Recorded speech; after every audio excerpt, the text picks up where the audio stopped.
சொல்லுகிறார், இயேசு கிறிஸ்து மறுபடியும் வாய்ப்பை தருகிறார். இயேசு கிறிஸ்து மறுபடியும் வாய்ப்பை தருகிறார். இன்றைக்கு நான் உங்களுக்கு ஒரு வார்த்தை சொல்றேன். இதை நீங்க ஒருவேளை வாழ்க்கையில ஒரு குற்ற மனசாட்சியோடு கூட வாழ்ந்து கொண்டு இருக்கலாம். பாவ குற்ற மனசாட்சியோடு கூட நீங்க வாழ்ந்து கொண்டு இருக்கலாம். இந்த பாவத்தை நான் செஞ்சிட்டேன், இந்த தப்பை பண்ணிட்டேன், ஆண்டவர் என்னை மன்னிக்கல போல இருக்கு, அல்லேலூயா, என் வாழ்க்கையில் ஒன்றும் நடக்கலை, இதனால்தான் போல இருக்கு அப்படின்னு நீங்கள் யோசித்து வந்திருக்கலாம். இந்த வருஷத்தின் கடைசியில் நீங்கள் ஒரு தெளிவான சிந்தனைக்குள்ளே உங்களை கொண்டு வந்துக்குங்க. உங்களுக்குள்ள ஒரு தெளிவை கொண்டு வரதுக்கு தான் இந்த தேவனுடைய வார்த்தையை நான் உங்களுக்கு கொடுக்க விரும்புகிறேன். என்னன்னா, ஸ்தோத்திரம், ஆண்டவர் ஒவ்வொரு மனிதனுக்கும் வாய்ப்பை தந்து கொண்டே இருக்கிறார். என்ன பண்றார்? வாய்ப்பை தந்து கொண்டே இருக்கிறார். ஸ்தோத்திரம்.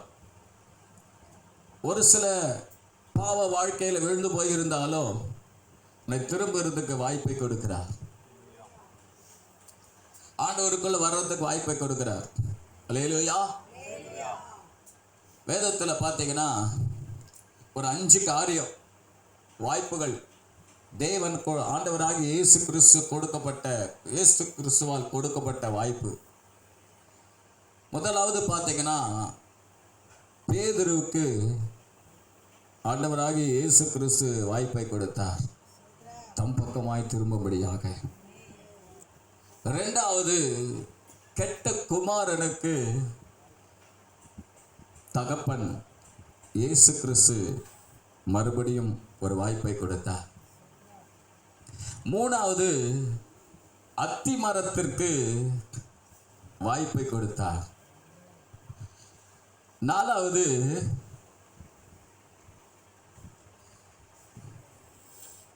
ஸ்தோத்திரம், எருசலேமிலிருந்து எரிகோக்கு சென்றவனுக்கு வாய்ப்பை கொடுத்தார். அஞ்சாவது, ஆயக்காரனுக்கு வாய்ப்பினை கொடுத்தார். Praise the Lord. எப்படி அவனுக்கெல்லாம் வாய்ப்பு கொடுத்தார்? தேவ பிள்ளைகளே, நன்றாக நீங்கள் தெரிஞ்சு கொள்ள வேண்டியது என்னன்னா, கிறிஸ்துவ வாழ்க்கை என்பது தொடர்ச்சியாய் நடக்கிற தொடர்ந்து நம்ம ஆண்டவருக்குள்ள ஓடுற ஒரு வாழ்க்கை.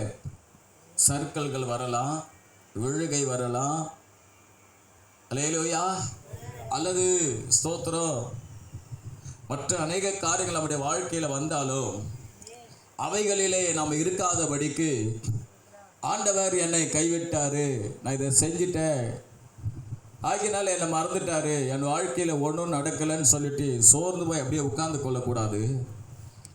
ஆண்டவர் உன்னை மறுபடியும் திரும்பி எடுத்து நிறுத்தி மறுபடியும் பழைய நிலைக்கு கொண்டு வரதான் விரும்புகிறார். அல்லேலூயா. இந்த புது வருஷத்தில் அந்த தப்பான எண்ணங்கள் நம்முடைய வாழ்க்கையை விட்டு கடந்து போகட்டும். என்ன தப்பான எண்ணம்?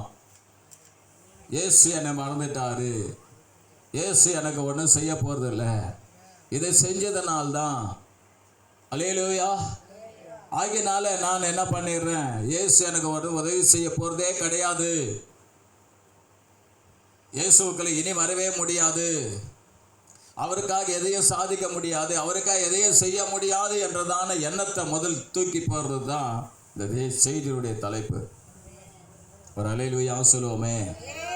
முதலாவது, பேதுருடைய வாழ்க்கையை நீங்கள் கவனித்து பார்த்தீங்கன்னா, லூக்கா 22ஆம் அதிகாரம் 61, 62 வசனம்.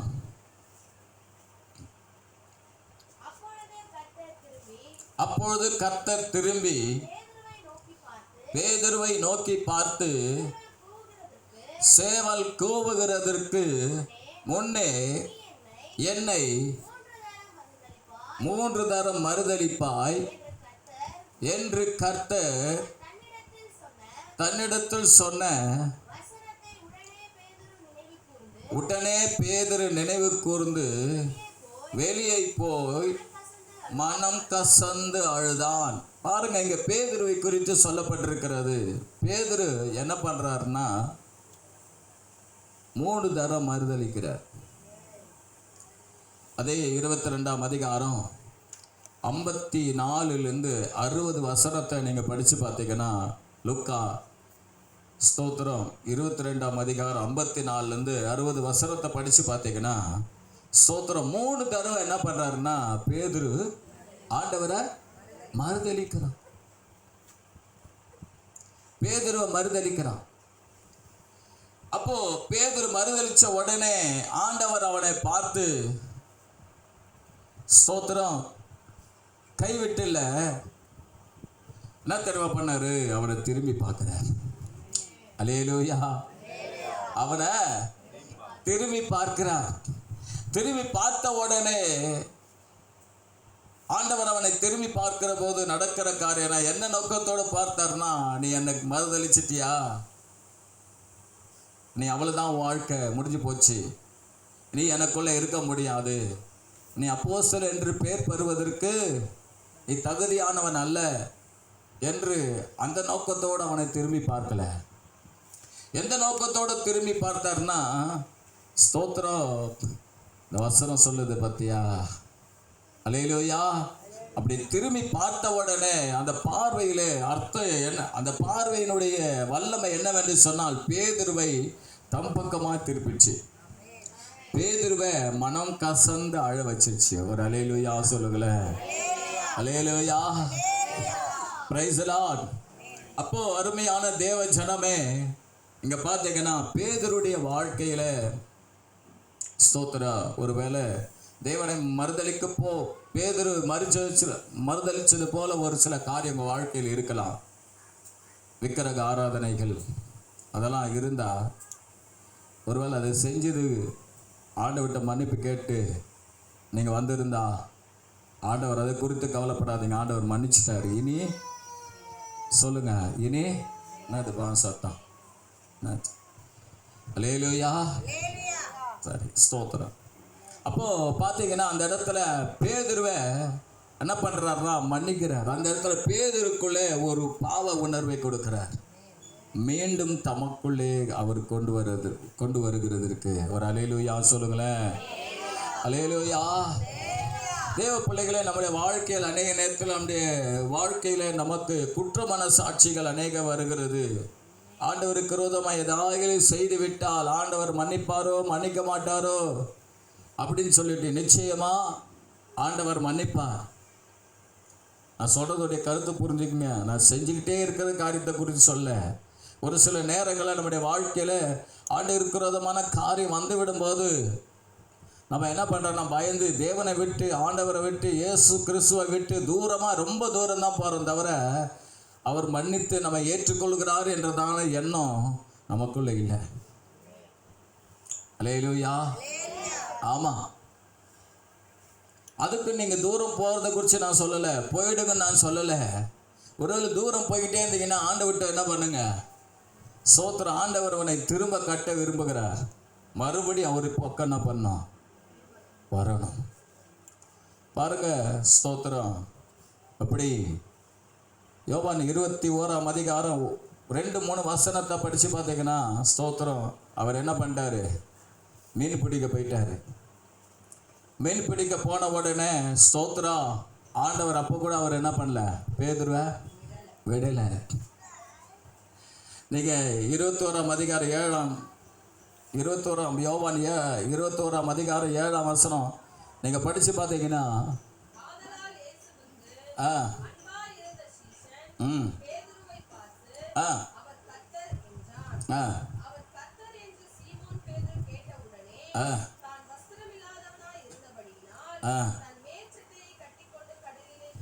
ஒரு அல்லேலூயா சொல்லுங்களேன்.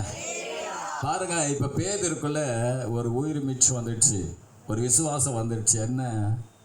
என் தேவன் அங்கே இருக்கிறார், என் இயேசு அங்கே இருக்கிறார். இந்த கடல் என்னை ஒன்றும் பண்ணாது. அது எதை காட்டுது? கடல்ல குதிக்கிறான்னு சொன்ன எதை குறிக்கிறதுனா, ஏசப்பாவே இங்க இருக்கிறாருப்பா, என்ன இந்த கடல் என்ன பண்ண முடியும்? தைரியமா கடல்ல குதிக்குது. எதை காட்டுதுன்னா ஆண்டவர் மேல விசுவாசம் திரும்ப அவனுக்குள்ள வந்துடுச்சு.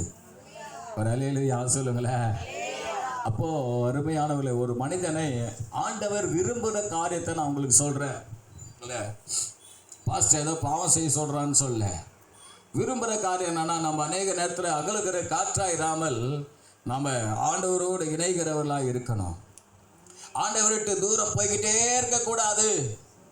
குற்ற மனசாட்சி கடன் கொடுத்து ஐயோ ஆண்டவருக்கு விரோதம் இப்படி செஞ்சுட்டேன், ஆண்டவருக்கு இப்படி பண்ணிட்டேன் அப்படி பண்ணிட்டேன்னு சொல்லிட்டு தூரம் போய்கிட்டே இருக்கக்கூடாது. நம்ம கிட்ட ஆண்டவர் அதை விரும்புகிறார். நடக்கிற காரியம் என்ன? யோவான் 21:15-19 படிச்சு பார்த்தீங்கன்னா, சோத்திரம், பேதுரு தேடி வந்து, யோனாவின் குமாரனாகிய சீமோனே, நீ இவர்களிலும் அதிகமாய் நேசிக்கிறாயா? ஒரு அல்லேலூயா சொல்லுங்க. அல்லேலூயா பாருங்க. அப்பதான் சொல்றாரு, நீ என் ஆட்டுக்குட்டிகளை மெய்ப்பாயாக. அப்புறம் சொல்றாரு, என் ஆடுகளை மெய்ப்பாயாக. அப்போ யோவா ஸ்தோத்திரம், பேதுருடைய வாழ்க்கையில பார்த்தீங்கன்னா ஒரு மறுமலர்ச்சி வர ஆரம்பிச்சிச்சு. அல்லேலூயா. மறுதளிச்சான்னா, ஆனா ஆண்டவர் அவனை விடல, திரும்ப ஒரு வாய்ப்பை கொடுத்தாரு. அந்த வாய்ப்பை பேதுரு பயன்படுத்தி கொண்டார். ஒரு அல்லேலூயா சொல்லுவோமே. நமக்கு கூட அநேக நேரத்துல தேவன் வாய்ப்பு கொடுத்து கொண்டுதான் இருப்பாரு. நீ என்னதான் பின்னால் ஓடணும்னு நினைச்சாலும் ஆண்டவர் வாய்ப்பு கொடுத்துக்கிட்டே தான் இருப்பாரு.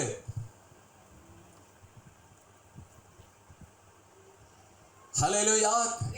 பாஸ்டர், ஒரு சில நேரத்தில் எங்களை அடிக்கிற மாதிரி பேசுறீங்க, கர்த்தர் கொன்று வர்ற மாதிரி பேசு வார்த்தைங்க வருது. உங்களை எச்சரிக்கை தான், வேற ஒன்றும் கிடையாது. உங்களை கொன்று தூக்கி தூரம் போகிறதுக்கு அவங்க அப்பா இருக்கிறாரு. சொல்லுங்க, செய்வாரா? அப்பா செய்வாரா? பக்கத்தில் செய்ய மாட்டேன். செய்வீங்க பிரதர்? மகன் பக்கத்தில் உட்காந்துக்கிறாரு, செய்வீங்களா? செஞ்சுதான் பார்க்கட்டுமே. அல்லேலூயா. இல்லை மகளை செய்வீங்களா? பக்கத்தில் இல்லை, சிரிப்பு தான் எல்லாத்துக்கும். வேறு சிரிப்பு. அல்லேலூயா. அப்படி செய்ய மாட்டார் இல்லையா? செய்வாரா? பிரதர் செய்ய மாட்டார். அல்லேலூயா. ஸ்தோத்திரம். அப்போ பாருங்க என்ன நடக்குது. அந்த மனுஷனை ஆண்டவர் பார்த்த உடனே, அவனுக்குள்ள உணர்வுள்ள இருதயம் வந்த உடனே, அந்த இருதயம் உணர்வுள்ள இருதயம் மனக்கசந்து அழிந்த உடனே அவனுக்குள்ள ஒரு புதுப்பித்தல் வர ஆரம்பிச்சிருச்சு. ஒரு காரியங்களை ஒரு சில நேரங்கள் நம்ம ஆண்டவர் விட்டு தூரம் போகிற சூழ்நிலை வரும்போது இருக்கிற நேரத்தில் எப்போ நீங்கள் உங்கள் இருதயத்துக்குள்ளே கண்ணீர் விடுறீங்களோ அப்பயே உங்களுக்குள்ள மனம் திரும்புதல் ஆரம்பிச்சிருச்சுன்னு அர்த்தம். ஆண்டவர் அவங்கள விட மாட்டார். கை சொல்லுங்க, அவங்கள ஆண்டவர் என்ன பண்ண மாட்டார்? சொல்லுங்கப்பா, ஆண்டவர் கைவிட மாட்டார் அவங்கள. ஹல்லேலூயா. அவர் அழைச்ச நோக்கம், அவர் எதற்காக நம்ம அழைச்சாரு? ஒரு குடும்பத்தில் இருந்து பையனை துரத்துறதுக்கு அப்பாவுடைய வேலை இல்ல. அப்ப நம்முடைய ஆண்டவர் நம்மை விட்டு தம் அண்டையில வரணும். 1ஆம் அதிகாரம் அப்போஸ்தலர் 15ஆம் வசனத்தை நீங்க பார்த்தீங்கன்னா, ஸ்தோத்திரம், அவர் தான் முதல் எழுந்து செயல்படுறாரு. அப்போஸ்தலர் எல்லாம் ஒன்று கூடி இருக்கும்போது முதல் பேதுரு தான் செயல்பட ஆரம்பிக்கிறார். புதுப்பிக்கப்பட்ட உடனே 2ஆம் அதிகாரம் 14-47 வசனத்தை படிச்சு பார்த்தீங்கன்னா, பேதுரு தான் அங்க பெரிய பிரசங்கம் பண்றாரு. இயேசு கிறிஸ்துவை குறித்து ஒரு பெரிய காரியத்தை அங்க செய்யறாரு. அவர் மூலமாய் ஒரு திரளான கூட்டம் ரட்சிக்கப்படுகிறது. 2:41 படிச்சு பார்த்தீங்கன்னா, கிட்டத்தட்ட ஒரு 3000 பேர் ரட்சிக்கப்படுறாங்க. அதே பேதுரு 3ஆம் அதிகாரம் அப்போஸ்தலர் 3ஆம் அதிகாரம் 3-8 வசனத்தை படிச்சு பார்த்தீங்கன்னா, தேவாலயத்தில் முடவனா இருக்கிற அவனை என்ன பண்ற? சுகமாக்குறாங்க. வெள்ளியும் பொண்ணும் என்னிடத்தில் இல்லை, இயேசு கிறிஸ்துவின் நாமத்தில் எழுந்து நட. 4 என்ன சொல்லுகிறது? கிட்டத்தட்ட 5000 பேர் ரட்சிக்கப்படுறாங்க. ஸ்தோத்திரம். அப்படியா? படிங்க பார்க்கலாம். அநேகர் விசுவாசித்தார்கள். ஏறக்குறைய 5000 இருந்தது. ஒரு அல்லேலூயா சொல்லுவோமே.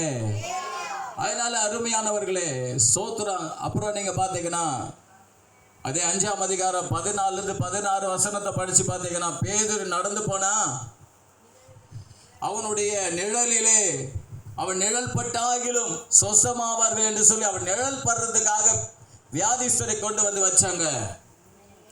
அருமையானவர்களே, தேவனுடைய பிள்ளைகளே, நான் உங்களுக்கு சொல்றது என்ன தெரியுமா?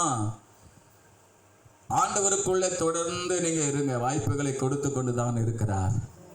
சொல்லுங்க பார்க்கலாம். ஆண்டவருக்குள்ளே தொடர்ந்து தேவனுக்குள்ளே இருங்க. ஸ்தோத்திரம். மனம் கசந்து அழுகுறீங்களே, அதுதான் ஒரு பெரிய மாற்றத்தை நமக்கு கொண்டு வரும். சொல்லுங்க பார்க்கலாம்.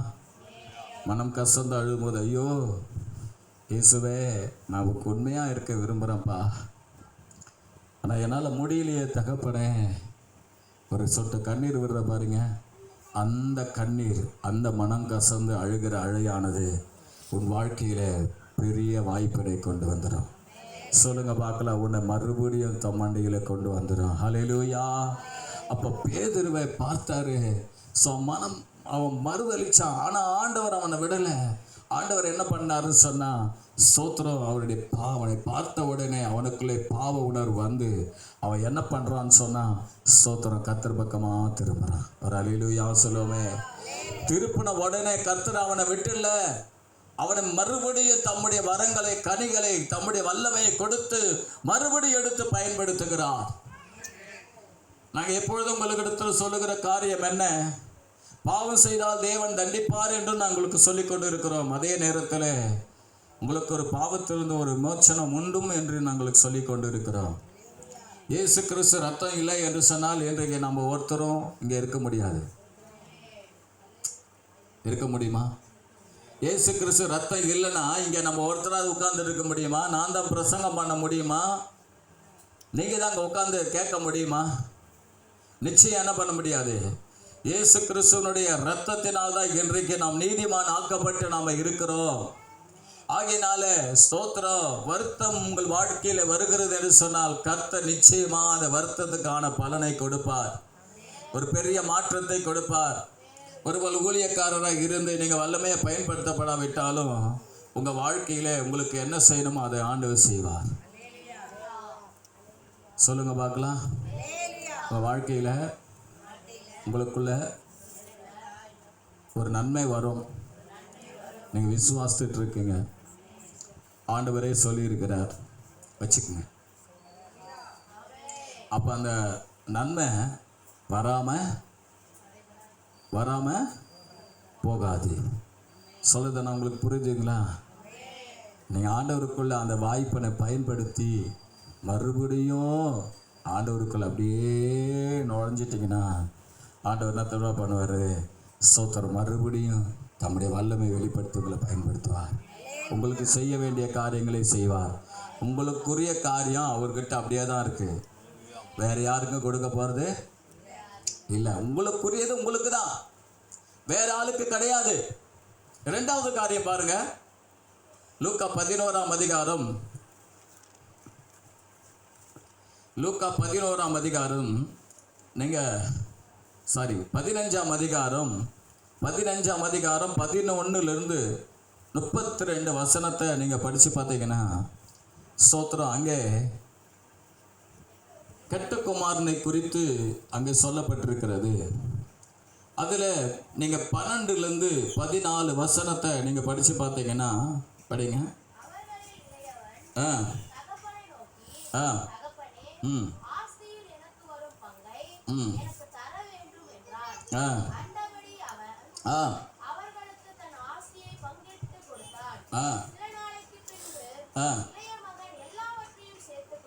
இளைய மகன் எல்லாவற்றையும் சேர்த்து கொண்டு தூர தேசத்திற்கு புறப்பட்டு போய் அங்கே துன்மார்க்கமாய் ஜீவனம் பண்ணி தன் ஆஸ்தியை அடித்து போட்டான். அவன் எல்லாவற்றையும் அவன் செலவழித்த பின்பு அந்த தேசத்திலே கொடிய பஞ்சம் உண்டாயிற்று.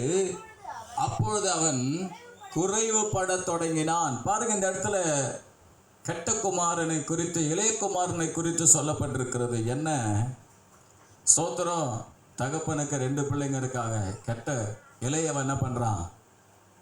தன் தகப்பனை விட்டு தூர தேசத்துக்கு போய் துன்மார்க்கமாய் ஜீவனம் பண்ணி தன் ஆஸ்திகள் எல்லாம் என்ன பண்ணிட்டான்? அழிச்சு போட்டுட்டான். அவன் வாழ்க்கை தகப்பனை விட்டு ரொம்ப தொலைவு போயிடுச்சு, ரொம்ப தொலைவு. தகப்பன் கண்ணுக்கு மறைவாய் போயிட்டான். அவன்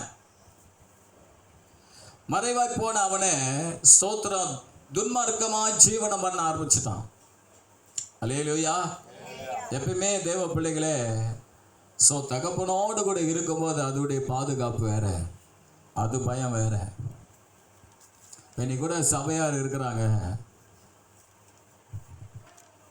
எந்த சபையில் அவங்கள கர்த்தர் வச்சாரோ அந்த சபையில் அவங்க இருக்கும்போது தான் அவங்களுக்கு பாதுகாப்பு. ஏன்னு சொன்னா அந்த மேய்ப்பனுக்கு தான் அவங்க என்ன பண்ணுவாங்க? பயப்படுவாங்க. அந்த மேய்ப்பனுக்கு தான் அவங்க கீழ்ப்படிவாங்க. அந்த மேய்ப்பனுக்கு தான் அவனுக்கு தான் என்ன பண்ணுவாங்க? அவனை கண்டா ஒரு பயம் இருக்கும். அதை விட்டுட்டு வெளியே போயிடும்போது என்ன நடக்கும்னு சொன்னா, நீங்க அது அப்படி இல்லை சொல்றேன், அப்படி வெளியே போகும்போது நடக்கிற காரியம் என்னன்னா, அந்த மெய்ப்பெண் என்ன சொன்னாலும் என்ன பண்ண மாட்டாங்க, கேட்க மாட்டாங்க. ஏன்னா சொந்த தகப்பன் வேற, அசல் தகப்பன் வேற. சித்தப்பா வேற, அப்பா வேற. இங்க பாத்தீங்கன்னா அவன் துன்மார்க்கமா ஜீவனம் பண்ண ஆரம்பிச்சிட்டான். அப்பா கண்களுக்கு மறைவாக. நம்ம விசுவாசி கூட ஒரு சில அப்படிதான் இருக்கிறாங்க, துன்மார்க்கமான ஜீவியத்தில் போயிட்டு இருக்காங்க. கர்த்தரை இங்க சபை விட்டு போனவங்க கர்த்தரை சரியா தேர்றது இல்லை, கர்த்தரை விட்டு தூரம் போயிருக்கிறாங்க. ஏன்னா தகப்பனை விட்டாங்க. சொல்லுங்க, தைரியம் வந்துடும். யார் பார்க்கறது? இங்கே தகப்பா இருந்தால் நம்ம பாஸ்டருக்கு தெரிஞ்சிடும், என்ன நமக்கு எல்லாம் அந்த ஆடு இப்படி இந்த ஆடு அப்படின்னு கரெக்டாக தேடி வந்துடுவார். மற்ற இடத்துல என்னுடைய காரியம், என்னுடைய மந்தையை குறித்து நான் சொல்கிறேன். மற்ற இடத்துல மற்ற அங்கீகாரம், மற்ற என்னது உத்தரவாதம் மற்ற பாஸ்டங்களுக்கு இருக்கு. அப்போ பாருங்க, இவன் என்ன பண்ணான்னா தூரமாக போயிட்டு ஜீவனம் பண்ண உடனே என்ன ஆயிடுச்சுன்னா குறைவுபட, சொல்லுங்க பார்க்கலாம், குறைவுபட தொடங்கினா. 15ஆம் வசனத்திலிருந்து நீங்கள் 17ஆம் வசனம் வரையில் நீங்கள் படித்து பார்த்தீங்கன்னா சோத்திரம் அவன் குறைவுபட தொடங்கி அவன் என்ன பண்ணானா, அவன் அந்த தேசத்தில் குடிகளில் ஒருவனிடத்தில் போய் ஒட்டி கொண்டான். அந்த குடியான் அவனை தன் வயல்களில் பன்றிகளை மேய்க்கும்படி அனுப்பினான். அப்பொழுது பன்றிகள் தின்ற தவிட்டினால் தன் வயிற்றை நிரப்ப ஆசையாக இருந்தான். ஒருவனும் அதை அவனுக்கு கொடுக்கல. பாருங்க, தகப்பன் வீட்டில் பூர்த்தியான சாப்பாடு, ஆனா இவன் என்ன பண்றான்? சொல்லுங்க, பசியோடு இருக்கிறான். பன்னிக்கு போடுற அந்த தவிட்டை சாப்பிட முயற்சி பண்றான், அதை கொடுக்கல.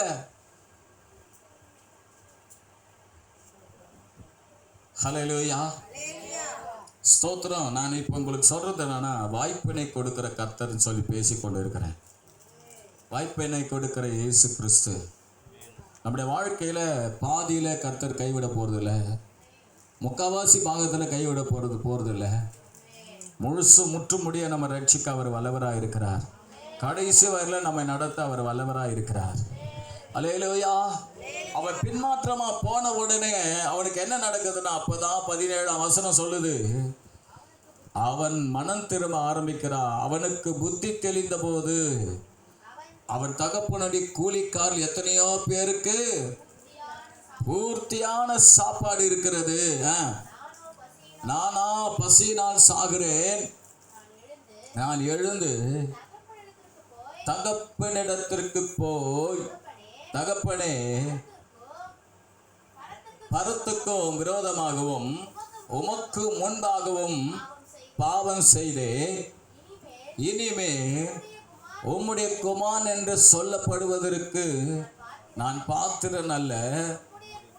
உம்முடைய கூலிக்காரர்கள் ஒருவனாக என்னை வைத்துக்கொள்ளும் என்பேன் என்று சொல்லி அவன் எழுந்து புறப்பட்டு தகப்பனிடத்தில் வந்தான். ஒரு அல்லேலூயா சொல்லுவோமே, அல்லேலூயா. இப்போ தகப்பனிடத்தில் இவன் வரான். என்ன பண்றான்? பேர் தெரிஞ்சுக்கோங்க, ஏசப்பா ஒருபோதும் நம்மளை அல்ல தட்டுறதே கிடையாது. அல்லேலூயா. அநேகர் இன்றைக்கு ஏன் கர்த்தரை விட்டு போறாங்க, கர்த்தரை விட்டு தூரமா இருக்கிறாங்க? கர்த்தர் நன்மை செய்யலைன்னு சொல்கிறாங்க. காரணம் என்ன தெரியுங்களா? அவங்க ஸ்தோத்திரம் ஒரு மனம் திரும்பி இயேசுவினிடத்தில் வரதை விட்டுட்டு அதே கஷ்டத்தில், அதே பசியில், அதே வேதனையில், அதே சூழ்நிலை இருக்கணும் தான் நினைக்கிறாங்க தவிர தகப்பன் இடத்துல வர்றதுக்கு வெட்கப்படுறாங்க. அல்லேலூயா. நம்ம ஈஸியாக ஒரு ஆள் பழகக்கூடிய ஆள் யாருன்னா தாய் தகப்பனை விட்டா வேற யாரும் சொல்லுங்க. நம்ம அன்பா ஒரு ஆறுத்தர் பேசுறோம் சொன்னா தாய் தகப்பனை விட்டா, ஒருவேளை மனைவி இருந்தாலும் கூட சரி, பிள்ளைங்க இருந்தா கூட சரி, ஆனா தாய் தகப்பனத்தை தான் நம்ம அன்பா பேச முடியும். அல்லேலூயா. பாஸ்டர் இதை விட்ட வேற தெரியாது போல இருக்குங்களா? 1000 இருந்தாலும் சரி, கணவன் இருந்தாலும் மனைவி இருந்தாலும் பிள்ளைங்க இருந்தாலும் யார் இருந்தாலும் சரி, அப்பா அப்பா தான், அம்மா அம்மா தான். ஒரு அல்லேலூயா சொல்லுங்க பார்க்கலாம். அப்போ இவன் அப்பா கிட்ட வரத்துக்கு தயங்கலை. ஏசப்பா அவர் போல அப்பா போலதான். அவர்கிட்ட வந்தா ஓடிப்போ, நீப்போ, என்னை விட்டு தூரம் போயிட்டியே, அப்படியெல்லாம் கிடையாது. ஸ்தோத்திரம். ஹல்லேலூயா. அவர் என்ன பண்றார்? 17ஆம் வசனம் சொல்லுது, எழுந்து புறப்பட்டு தன் தகப்பனிடத்தில் வந்தான். அவன் தூரத்தில் வருங்கும் போதே அவனுடைய தகப்பன் அவனை கண்டு மனதுருகி ஓடி அவன் கழுத்தை கட்டிக்கொண்டு அவன் முகத்தில் அவன் என்ன பண்ணானா? முத்தம் செய்தான். அப்படின்னா என்னன்னா, தகப்பன் ஆவலா எதிர்பார்த்து கொண்டுதான் இருக்கிறார். சொல்லுங்க பார்க்கலாம். கிறிஸ்தவம் என்பது, ஹலோ, கிறிஸ்தவம் என்பது வாய்ப்புகள் நிறைந்த வாழ்க்கை. ஒரே நீ பாவம் செஞ்ச உடனே தள்ளி உன்னை நரகத்தில் அடிச்சு நீ செத்து போன விட மாட்டார். உனக்கு வாய்ப்பு கொடுத்துக்கிட்டே இருப்பார். நீ மனம் திரும்பின. ஒரு அல்லேலூயா சொல்லுங்களேன். வந்த உடனே இவர் தான் பார்த்துக்கிட்டு இருக்கிறார். எப்படா வருவான் பையன்? நாங்கள் கூட சபைக்கு விசுவாசி சபை விட்டு போகும்போது எப்படா விசுவாசி வரும், போனது எப்படா வரும், எப்படா அவங்க மனம் திரும்பி வருவாங்க, நாங்கள் யோசிச்சுக்கிட்டே இருப்போம். ஒரு சில நேரத்தில் ஜெபம் பண்ணிக்கிட்டே இருப்போம். அநேக நேரத்தில் வரக்கூடியவங்களுக்காக ஜெபம் பண்ணிக்கிட்டே இருக்கிறோம். ஒரு சில நேரத்தில் வருவாங்கன்னு வெளிப்படுத்தினா அவங்களுக்காக ஜெபம் பண்ணிக்கிட்டே இருக்கிறோம். அல்லேலூயா. அங்கே பார்த்தீங்கன்னா நம்முடைய ஆண்டவராகிய இயேசு கிறிஸ்துவை குறிப்பிட்ட தகப்பன் தான் அவனுக்கு முத்தம் கொடுத்தார். அல்லேலூயா சொல்லுங்க. பாவி என்று உன்னை இயேசு தள்ளவே மாட்டார், ஆவலாய் உன்னை இயேசு அழைக்கிறாரே. எதுக்கு பாஸ்டர்? ஒரு சில நேரங்கள் இதே பாஸ்டர் தான் கடினமா பேசுவாரு. ஏன் கடினமா பேசுறாரு? அவர்கிட்ட கண்டிப்பும் இருக்கு, கருணையும் இருக்கிறது. சொல்லுங்க. கண்டிப்பும் இருக்கு, கருணையும் இருக்கு. இன்றைக்கு ஆண்டு உங்க மேல கருணை வைத்து பேசிக்கொண்டு இருக்கிறார். உங்க மேல நான் விருப்பமா தான் இருக்கிறேன், உங்களை விட்டு நான் விட்டு விலகல. கர்த்தருக்குள்ள நீங்க வாங்க, என் பக்கம் வாங்க. நீங்க அகலுகிற காற்றா இருக்காதீங்க, தூரம் போகிறவங்களா இருக்காதீங்க, கர்த்தர்கிட்ட நெருங்குறவங்களாய் மாறுங்க. என்ன நடக்குது? வந்த உடனே போடா அப்படின்னு சொல்லிட்டு வெறுக்கல. தகப்பன் அவனை கட்டி பிடித்து அணைத்து கொண்டான். ஒரு அல்லேலூயா சொல்லுங்க. தகப்பனுடைய அன்புக்கும் ஸ்தோத்திரம். பாருங்க என்ன நடக்குது பாருங்க. 20ஆம் வசனத்திலிருந்து 25ஆம் வசனம் வரையிலும் படிச்சு பார்த்தீங்கன்னா, தகப்பன் அவனை சும்மா விடலை. கர்த்தர் அவன் எதெல்லாம் இழந்தானோ அதையெல்லாம் திரும்ப கொடுக்கிறான். அல்லேலூயா. எப்படி? அவன் எதெல்லாம் இழந்தானோ எல்லாத்தையும் கொடுக்குறான். 20ஆம் வசனத்திலிருந்து 21லேருந்து நீங்கள் படித்து பார்த்தீங்கன்னா, அவன் பெரிய மன திரும்புதல் உண்டான உடனே என்ன நடக்குது? 22லேருந்தே, அப்பொழுது தகப்பன் தன் ஊழியக்காரரை நோக்கி, நீங்கள் உயர்ந்த வஸ்திரத்தை கொண்டு வந்து இவனுக்கு உடுத்தி இவன் கைக்கு மோதிரத்தையும் கால்களுக்கு பாதரட்சிகளையும் போடுங்கள். கொழுத்த கன்றை கொண்டு வந்து அடியுங்கள், நாம் புசித்து சந்தோஷமாயிருப்போம். ஹல்லேலூயா. அவனோட பாருங்க, புசித்து சந்தோஷமாயிருப்போம். என் குமாரனாகிய இவன் மரித்தான், திரும்ப உயிர்த்தான், காணப்படாமல் போனான், திரும்பவும் காணப்பட்டான் என்றான். ஹல்லேலூயா. எல்லாரும் என்ன பண்ணாங்களாம்? அப்படியே சந்தோஷப்பட்டாங்க. சொல்லுங்க பார்க்கலாம், சந்தோஷப்பட்டாங்க. ஹல்லேலூயா. ஸ்தோத்திரம். ரெண்டாவது காரியம் என்னன்னா, தேவ பிள்ளைகளே, ஸ்தோத்திரம், கெட்ட குமாரனுக்கு திரும்ப வாய்ப்பு கிடைக்குது. சொல்லுங்க பார்க்கலாம். ஆமா, ஒன்றும் கிடையாது. ஒரு மனம் திரும்ப, ஆண்டவரே இடத்துல நான் வரேன்ப்பா. ஒரு சில நேரங்கள் ஒரு சில காரியங்கள் வாழ்க்கையில் விட முடியாமல் இருக்கா, அதில் ஆண்டு விட்டு சொல்லுங்க, ஆண்டவரே இது என் வாழ்க்கையில் விட முடியல, எனக்கு உதவி செய்யுங்கப்பா, எனக்கு கிருபைதாரும் பாவத்தின் வந்தேனால் கடினப்பட்டு கர்த்தரை விட்டு போய்விடக்கூடாது, எனக்கு உனக்கு மன்னிப்பு இல்லைன்னு நீங்கள் நினைக்கக்கூடாது. ஏன்னா நீங்கள் விடன்னு தான் நினைக்கிறீங்க, கர்த்தருக்குள்ளே இருக்கணும் தான் நினைக்கிறீங்க, கர்த்தருக்காக ஜீவிக்கணும் தான் நினைக்கிறீங்க. நீங்கள் பாவம் செஞ்சுட்டேன் நான் விலகி போகிறேன்னு சொல்லிட்டு நினைக்கல, நீங்கள் கர்த்தரை விட்டு விலகணும்னு நினைக்கலையே. ஆகினால் அந்த எண்ணத்தை ஆண்டவர் பார்க்குறார். அந்த காரியத்தை பார்க்கறதுனால ஆண்டவர் என்ன பண்ணுறது இல்லைன்னு சொன்னால், அப்படியே உன்னை போ, நீ வரணும்னு நினச்சா கூட நான் உன்னை துரத்துறேன் அப்படின்னு துரத்த மாட்டேங்கிறது. நீயே போனால் கூட அவர் உன்னை இழுப்பார், தன் அன்பின் கயிறுகளால் கட்டி இழுப்பார். ஹல்லேலூயா. ஹல்லேலூயா. ஓவரா பண்ணாதான் ஒரு மாதிரி ஆகிடுவார், ஓவரா பண்ணக்கூடாது. ஒரு ஹல்லேலூயா சொல்லுங்க. ஹல்லேலூயா. ஆண்டவருக்குள்ள நல்லா இருக்கணும். சொல்லுங்க, வரணும். என்ன பண்ணணும்? ஆமாம், கடினப்படுத்திக்காதீங்க, உங்களையே வருத்த கொள்ளாதீங்க. திரும்புங்க ஆண்டவர் பக்கமாக, நல்லா திரும்பிக்குங்க, திரும்பி வாங்க, ஜெபம் பண்ணுங்க, நல்லா கர்த்தருக்காக செயல்படுங்க. நீங்கள் உணர்வு வரட்டும், கர்த்தர் என்னை கைவிடலன்ற உணர்வு வரட்டும். சொல்லுங்க ஒரு ஹல்லேலூயா. என்ன வரட்ட உணர்வு? கர்த்தர் கைவிடலன்ற உணர்வு வரட்டும். இது செஞ்சால் எனக்கு மன்னிப்பு உண்டு, கர்த்தர் என்னை ஒரு நாள் மாற்றிடுவாருன்னு என்ன வரட்டும். சொல்லுங்க. பாஸ்டர் பேசுறதே வித்தியாசமா இருக்குல்ல? சரி, மூணாவது காரியம் பாருங்க. 13ஆம் அதிகாரம், லூக்கா 13ஆம் அதிகாரம். டக்குன்னு நான் கடந்து போறேன், மற்றதெல்லாம் சின்னதான், டக்குன்னு கடந்து போயிடலாம். 13ஆம் அதிகாரம் 6லேருந்து 9 வசனம். அப்பொழுது அவன்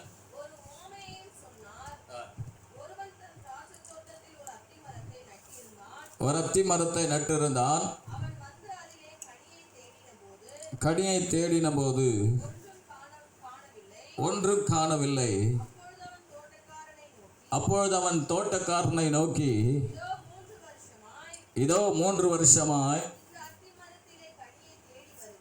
இந்த அத்தி மரத்தில் கனியை தேடி வருகிறேன், ஒன்றையும் காணவில்லை. இதை வெட்டி போடு, இது நிலத்தை ஏன் கெடுக்கிறது என்றான். ஐயா, இது இந்த வருஷமும் இருக்கட்டும்,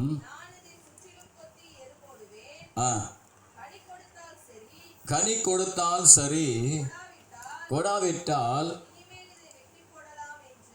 இனிமேல் இதை வெட்டி போடலாம் என்று சொன்னான் என்றான். பாருங்க, ஆண்டவராகிய இயேசு கிறிஸ்து ஒரு வாமையை சொல்றார், தம் அன்பை இதில் வெளிப்படுத்துறாரு. என்னன்னா, ஸ்தோத்திரம், ஒரு திராட்சை தோட்டத்தில் அத்தி மரம் இருக்கு. அந்த அத்தி மரத்தில் பார்த்தீங்கன்னா 6ஆம் வசனம் சொல்லுது, அந்த அத்தி மரத்தில் என்ன இல்லையா? கனியே இல்லை. ஸோ அந்த அத்தி மரத்தை நட்டிருந்தான். அவன் வந்து அதிலே கனியை தேடின போது ஒன்றும் காணவில்லை. கனி இல்லாத மரம். சொல்லுங்க பார்க்கலாம். கனி இல்லாத விசுவாசி, கனி இல்லாத ஊழியக்காரன், கனி இல்லாத சபை, அலையிலேயே அப்படி கூட வச்சுக்கலாம், கனி இல்லாத தேவ பிள்ளைகள். அப்போ என்ன நடக்குது பாருங்க. ஸோ அது என்ன பண்ணுது? கனி இல்லாதனால நிலத்தை, 7ஆம் வசனம் சொல்லுது, அது ஏன் நிலத்தை கெடுக்கிறது என்றான். நிலத்தை ஏன் கெடுக்குது அப்படின்னு சொன்ன உடனே, அப்போ கனி இல்லை, கனியை கொடுக்கல, அங்க இருந்த என்ன எதையும் கெடுக்குது? நிலத்தையும் கெடுக்குது.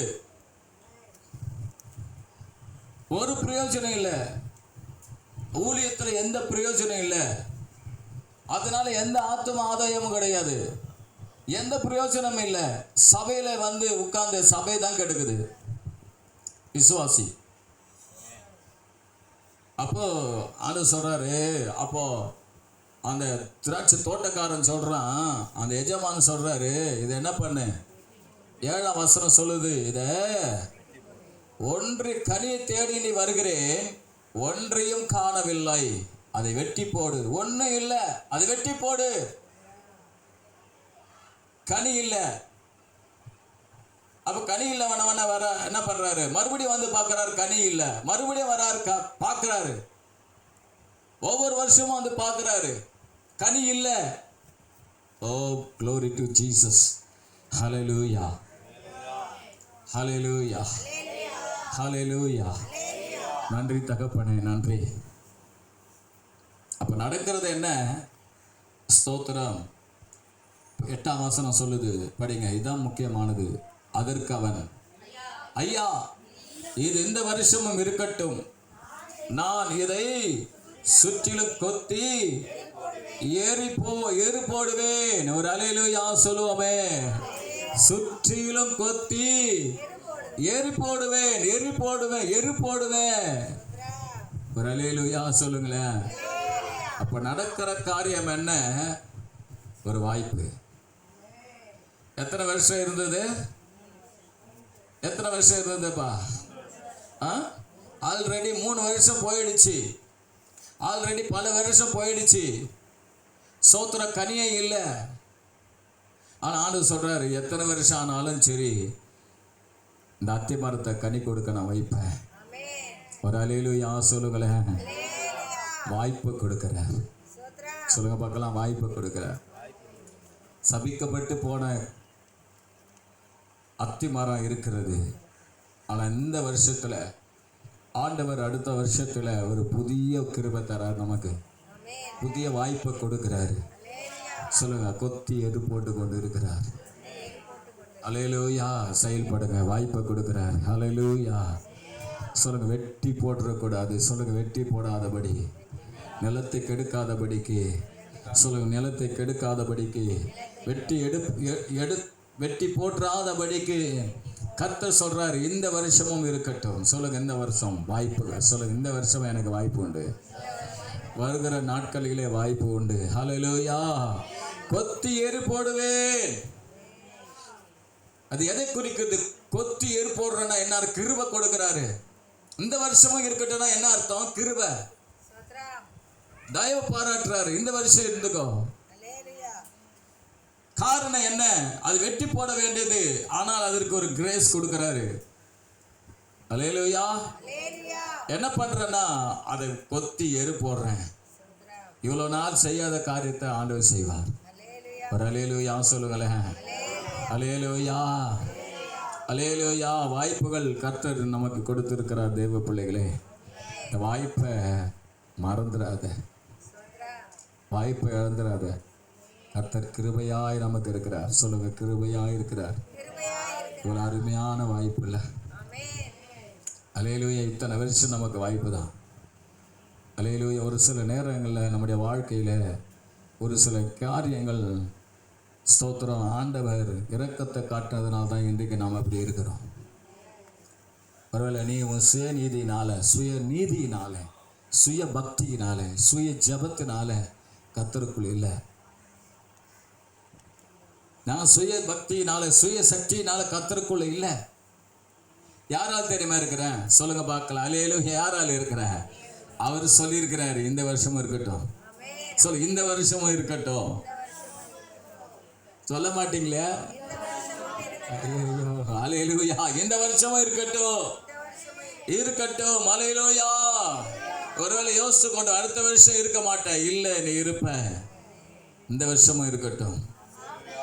சொல்லுங்க, அடுத்த வருஷம் நான் இருக்க மாட்டேன், இல்லை, இந்த வருஷமும் இருப்பேன், அடுத்த வருஷமும் இருப்பேன். அல்லேலூயா. தொடர்ந்து இருப்பேன். கர்த்தருக்குள்ள இருப்பேன். உலகத்தில் இருப்பேன். கர்த்தருக்காக நிற்பேன். கர்த்தர் உனக்கு இரக்கத்தை காட்டுறாரு. சொல்லுங்க, இரக்கத்தை காட்டுறாரு. வாய்ப்பினை கொடுக்கிறாரு. அல்ல தட்டாதீங்கப்பா. சொல்லுங்க ஹல்லேலூயா. அதுக்கப்புறம் இருக்கிற காரியத்தை நான் சொல்ல விருப்பப்படல. பாருங்க, 4வது காரியம் பாருங்க, டக்குன்னு கலந்து போகலாம். லூக்கா 10ஆம் அதிகாரம் ஸ்தோத்திரம் 30-35 வசனம் நமக்கு எல்லாரும் தெரியும். இதை குறித்து நான் தொடர்ந்து வேத பாடத்தை உங்களுக்கு எடுத்துக்கொண்டு இருந்தேன். வேத பாடத்துக்கு வந்தவங்களுக்கு இதனுடைய ரகசியம் தெரியும். என்ன தெரியும்? வேத பாடத்துக்கு வந்தவங்களுக்கு இந்த ரகசியம் தெரியும். இதிலிருந்து ஆத்தும ஆதாயத்தை குறித்து நான் உங்களுக்கு நிறைய பேசியிருக்கிறேன். அப்போ பாருங்க, ஸ்தோத்திரம், என்ன நடக்குதுன்னா, அவன் எருசலேமிலிருந்து எங்கே வரான்? எரிகோவுக்கு வரான். 30ஆம் வசனம்.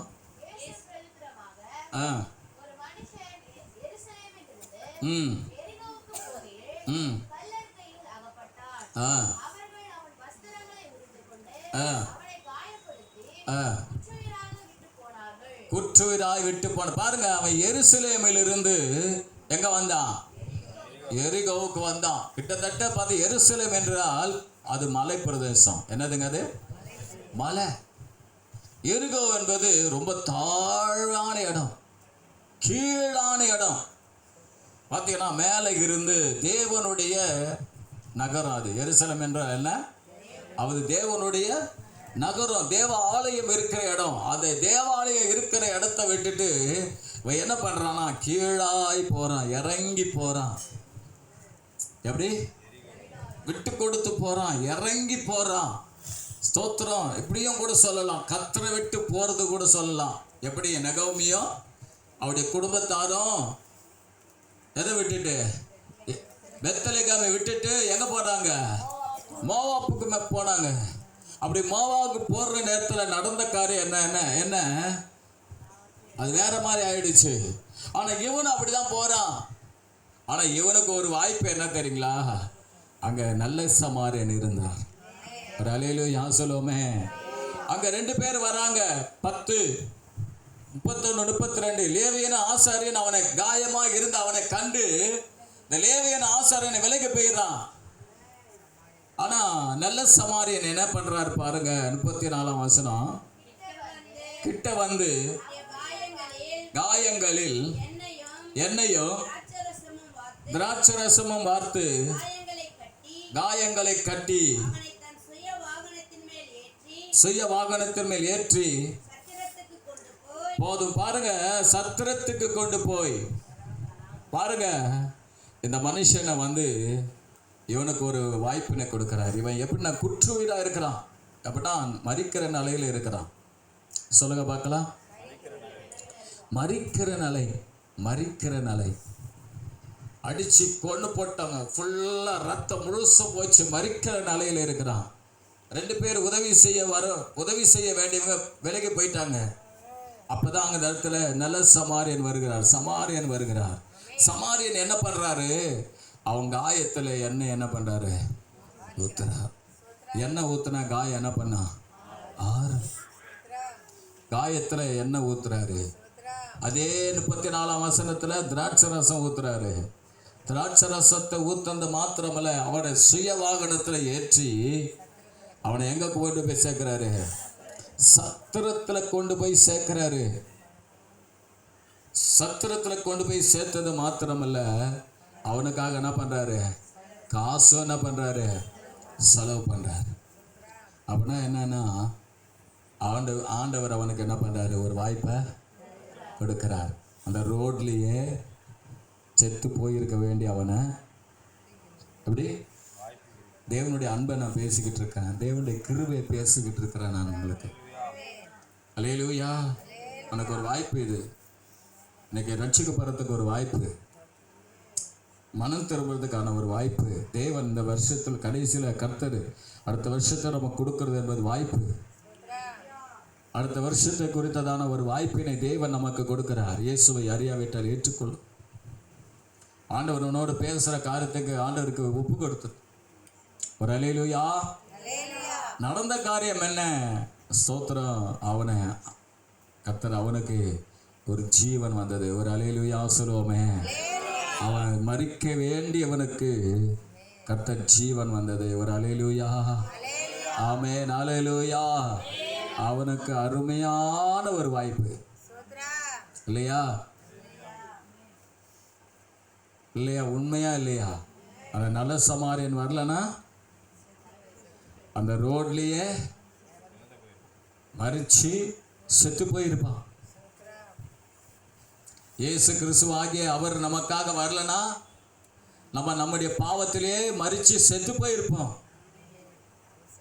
இன்னைக்கு நம்ம குற்றுகிறாய் இருந்த நம்மை கர்த்தர் மாற்றி நம்முடைய இரத்தத்தை கழுவி நமக்கு அபிஷேகம் கொடுத்து அவருடைய இரத்தத்தினாலே கழுவி நமக்காக நன்மைகளை செய்திருக்கிறார். நமக்கு கர்த்தர் மறுபடியும் ஒரு ஜீவனை கொடுத்து வாழ வைத்தார். ஒரு அல்லேலூயா சொல்லுவோமே, அல்லேலூயா. மீண்டும் ஜீவனை கொடுத்து நீர் என்னை வாழ வைத்தீரையா. அல்லேலூயா. கடைசியா நான் ஒன்று சொல்லி முடிச்சிடுறேன். கடைசி ஒரு சின்ன காரியம் தான் அது. ஆயக்காரனுக்கு கர்த்தர் வாய்ப்பை கொடுக்கிறார். சொல்லுங்க பார்க்கலாம். 10ஆம் அதிகாரம் லூக்கா 18ஆம் அதிகாரம் 10-14 வசனம். அங்கே சொல்லப்பட்டிருக்கிறது என்னன்னா, ஒரு ஸ்தோத்திரம், பரிசேயனும் ஆயக்காரனும் தேவாலயத்துக்கு போய் ஜெபிக்கிறாங்க. பரிசேயன் என்ன பண்றான் பாருங்க, 11-12. நீங்க பரிசேயன் அவன் என்ன பண்றான்னா ஜெபிக்கிறான். நின்று, தேவனே நான் பரிகாரர், அநியாயக்காரர், என்னவா விபச்சாரக்காரர் ஆகிய மற்ற மனுஷனை போலவும் இந்த ஆயக்காரனை போலவும் இராததினால் உம்மை ஸ்தோத்தரிக்கிறேன். வாரத்தில் 2 தரம் உபவாசிக்கிறேன். என் சம்பாத்தியத்தில் எல்லாம் தசமபாகம் செலுத்தி வருகிறேன். தனக்குள்ளே ஜெபம் பண்ணினா பாருங்க. பரிசேயன் சொல்லி ஜெபிக்கிறான். ஐயோ என்னது நான் அப்படி பண்றேன். எப்பயுமே எல்லாம் நம்ம கிட்ட இருந்தாலும் அதெல்லாம் தெய்வ கிருபை தான். நான் நல்லா ஜெபிக்கிறேன் அப்படின்னு சொன்னா கூட தெய்வ கிருபை. ரீட்டா சாட்சி சொல்லுச்சு இல்லையா, 4 தடவை பைபிள் படிச்சேன்னு. யார் கொடுத்த கிருபை? ஒரு வருஷத்துல யார் கொடுத்த கிருபைமா? தேவன் கொடுத்த கிருபை. நல்லா நான் ஜெபிக்கிறேன்னு சொல்றது யார் கொடுத்த கிருபை? நல்லா நான் கொடுக்கிறேன் என்பது யார் கொடுத்த கிருபை? தேவன் கொடுத்த கிருபை. இல்ல மேன்மை பாராட்ட ஏன்னா இருக்கா? ஒண்ணுமே. அல்லேலூயா. அப்போ இதெல்லாம் நம்ம கிட்ட இருந்தாலும் மற்றவங்க சாட்சியா, நான் இவ்வளவு நாள் படிச்சேன், ஆண்டவர் கிருபை கொடுத்தாரு அப்படி நம்ம மற்றவங்க சாட்சியா சொல்லலாம், தவறு கிடையாது. அல்லேலூயா. ஆனால் இவன் என்ன பண்றானா, சாட்சியா சொல்ல அவனை ஒப்பிட்டு சொல்றான். அப்பதான் சொல்லப்படுறது 13ஆம் வசனத்தை படிங்க. நின்று தன் கண்களை வானத்துக்கு ஏறெடுக்க துணியாமல் தன் மார்பில் அடித்துக்கொண்டு, தேவனே பாவியான என்மேல் கிருபையாயிரும் என்றான். அல்லேலூயா. இந்த ஜெபம் தான் நமக்கு தேவை. நம்ம கிட்ட நல்ல குணம் இருக்கும், நன்மையான குணம் இருக்கும், எல்லாம் இருந்தாலும் அதெல்லாம் தேவ கிருபை தான். அல்லேலூயா. அப்ப அவன் சொல்றான், பாவியான என் மேல் கிருபையாயிரும். இவன் சுயபலத்தை நாடினா, யார் பரிசேயன் சுயத்தை காட்டினா. ஆனா இவன் என்ன பண்றானா, ஆண்டவரே என் மேல் கிருபையாயிரும். ஆண்டவரே கிருபை சொல்லுங்க, ஆண்டவர்கிட்ட சொல்லுங்க. இந்த வார்த்தை ஆண்டவர் ரொம்ப பிடிக்கும். பாவியான என் மீது கிருபையாயிரும் ஆண்டவரே. அல்லேலூயா. கடைசியில கர்த்தர் யார் அங்கீகரிச்சார்? 14ஆம் வசனம் கடைசி சொல்லி முடிச்சிடலாம். அவன் அல்ல, இவனே நீதிமான் ஆக்கப்பட்டவனாய் தன் வீட்டுக்கு திரும்பி போனான் என்று உங்களுக்கு சொல்லுகிறேன். ஒரு அல்லேலூயா சொல்லுவோமே. வாய்ப்பு இருந்து வாய்ப்பை இழந்து போனா, வாய்ப்பே இல்லாத பாவியாய் இருந்த இந்த மனுஷனுக்கு ஆண்டவர் நீதிமானாகிற ஒரு வாய்ப்பினை ஆண்டவர் கொடுத்தார். ஒரு அல்லேலூயா சொல்லுவோமே. நம்முடைய ஆண்டவர் வாய்ப்பினை கொடுக்கிற தேவன். மொத்தத்தில் நீங்க தெரிஞ்சுக்கொள்ளுங்க, ஆண்டவர் பாதியில விடுறது கிடையாது. கருத்து உங்களுக்கு புரிஞ்சுதுங்களாங்க? என்னவா புரிஞ்சுது? யாரையும் பாதியில விட மாட்டார். நீங்க அவர் இடத்துல கொஞ்சம் கண்ணீர் விட்டு மனம் திரும்பினீங்கன்னா அவர் உங்களை விடவே மாட்டார். அல்லேலூயா. நீங்க அவர் இடத்துல வாஞ்சியோடு கூட, ஐயோ ஆண்டவருக்கு பிரியமா இருக்க விரும்புறேன் அப்படிங்கிற எண்ணம் இருந்தனாலுமே உங்களை கைவிட மாட்டார். உங்களை அவர் பக்கமா இழுத்துப்பார். அவர் உங்களை இடத்துல கொண்டு வந்துடுவார். அவர் வழியில் நடத்திடுவார். சொல்லுங்க, அவர் அந்த எண்ணம் நமக்கு தேவை. எந்த எண்ணம் தேவை? என்ன தேவை? அல்லேலூயா. எந்த எண்ணம் தேவை? தேவன் என்னை கைவிட மாட்டாருன்னா அந்த எண்ணம் நமக்குள்ளே இருக்கிறது மாத்திரமல்ல, என்ன இருக்கணும் தெரியுமா? பேதுருவை போல அந்த மனம் கசந்து, அல்லேலூயா இதை செஞ்சிட்டனே. எப்படி பேதுரு மறுதளிச்ச போது, மறுதளிச்சிட்டனேன்றதான கசந்த போது, கசந்தானா அதுபோல் ஆண்டவரே நான் செஞ்சிட்டனே, மன்னி ஆண்டவரே. ஒரே ஒரு மனம் திரும்புதல். அல்லேலூயா. ஃபர்ஸ்ட் என்ன? பேதுருவை மனம் திரும்ப வச்சார். ரெண்டாவது கெட்ட குமாரனை. மூணாவது அத்திமரத்துக்கு வாய்ப்பு. நாலாவது காயப்பட்டவனுக்கு. அஞ்சாவது ஆயக்காரனுக்கு வாய்ப்பு. அல்லேலூயா சொல்ல. நம்முடைய ஆண்டவர் வாய்ப்பினை கொடுத்து கொண்டே இருப்பார். ஓகேவா? ஓகே. கர்த்தர் எல்லாரும் எழுந்திருப்போம். கர்த்தருக்கு ஸ்தோத்திரம்.